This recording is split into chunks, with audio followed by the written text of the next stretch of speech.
Vamos a empezar con la información del Volkswagen Golf 2015 con Kevin Joostema, que es el vicepresidente de Product Planning de Volkswagen para Estados Unidos. So Kevin, thank you for having us here in San Francisco for the presentation of the 7th generation of Golf, one of the most important cars for Volkswagen all around the world. Yeah, absolutely, and my pleasure to have you here.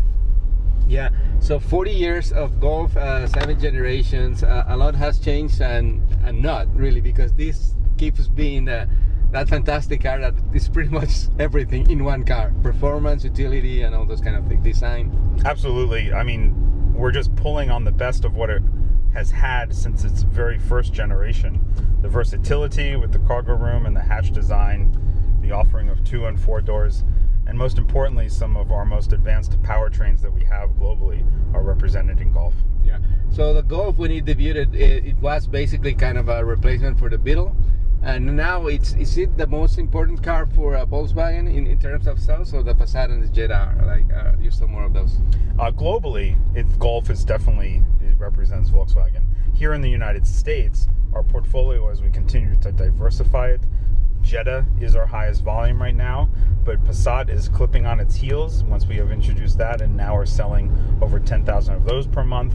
And now we are doing the same with the Mark 7 Golf and Golf family. Yeah. That we will have this as another core pillar of what we are supporting our U.S. sales volume and growth with into the future. And one of the limitation, I guess, was volume, right, of production. And now that has changed also, because now the Golf is going to be built in Mexico and Puebla. We continue our progress with the localization of powertrains and localization of product manufacturing into the North America region.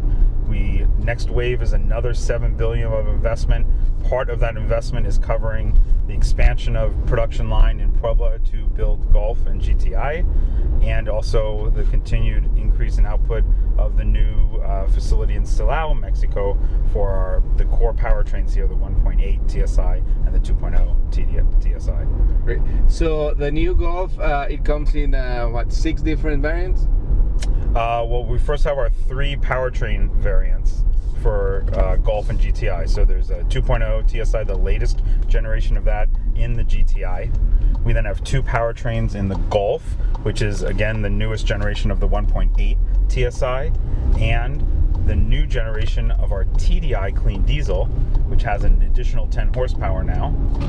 And on top of those 3 variants, we will continue throughout this calendar year and into early 2015, introducing our first battery electric vehicle based on Golf Mark 7 platform that will come at the end of 2014. We then have the Golf Sport Wagon, which is a great seller for us, even enhances further utility and offering a combination with our TDI powertrain. And finally, we will also have the next iteration, our 4th iteration ever, of the Golf R. Yeah. A car that a lot of people always wait for very anxiously, right? Well, there's so much to talk about with the Mark 7, and one of those is we are answering everything that the enthusiast community has been asking us to do with the next generation of Golf GTI. It's the basis for Golf R. We're bringing the Golf R right away. We're not waiting another 3 years like we had to wait for the 3rd iteration. We're doing it right away as an active part of the life cycle.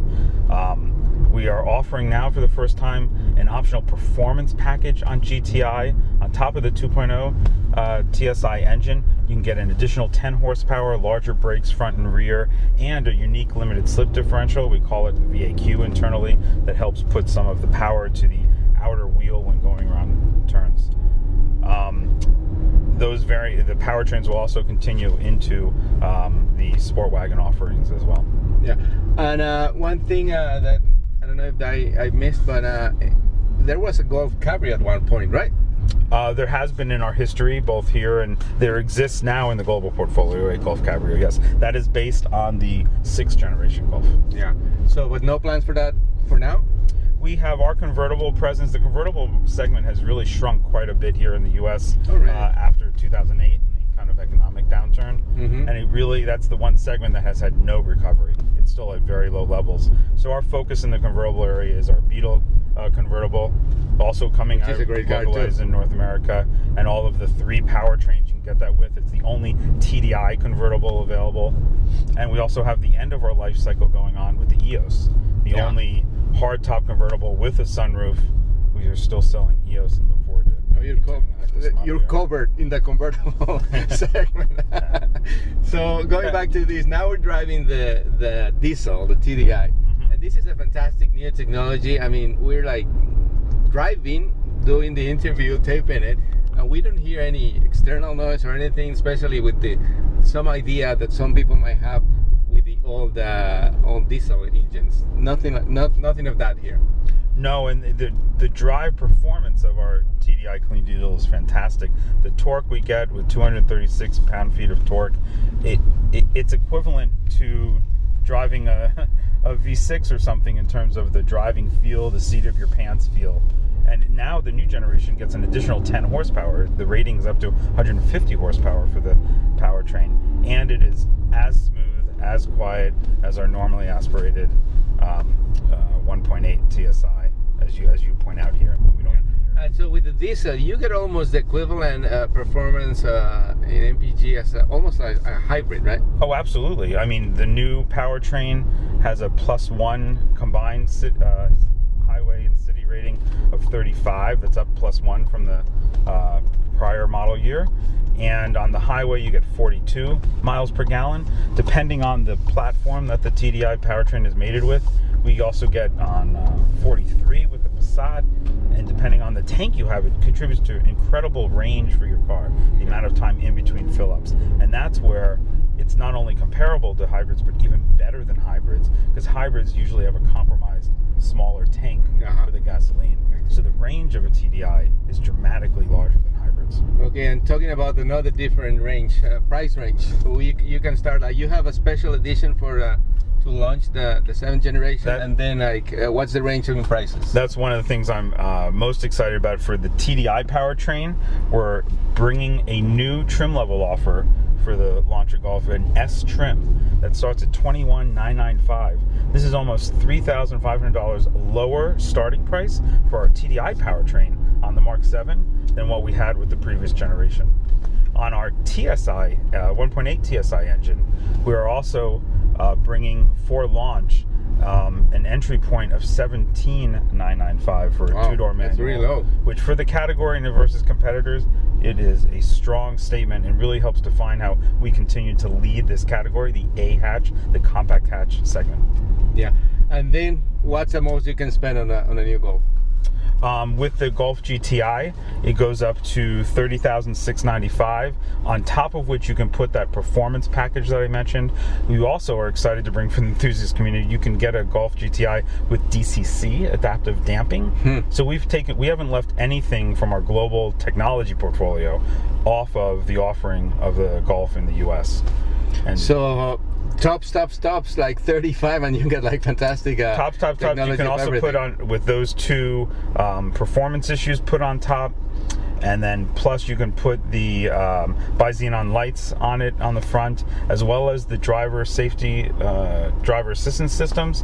The top still tops out at about $34,000, which is the equivalent of what our current generation tops out at with the GTI Autobahn. That's amazing. I always think about that when I come to this presentation and they tell like they bring more stuff into the car, and then the prices keep going down or stay the same. That's how you make the value equation. You know, you talk in the industry. That's how you keep consumers showing the value you put into the car, and why consumers want to choose your offering maybe over somebody else. And then also technology has allowed to bring down costs, I guess, and expand the application of those things into more models. Certainly that's something we strive for, especially on the electronics end of it. We have our newest generation on Golf also of our MIB infotainment system. It starts with a standard 5.8-inch touchscreen on the base cars. It's fantastic. Our base cars before didn't have touchscreens. And that's what then enables you.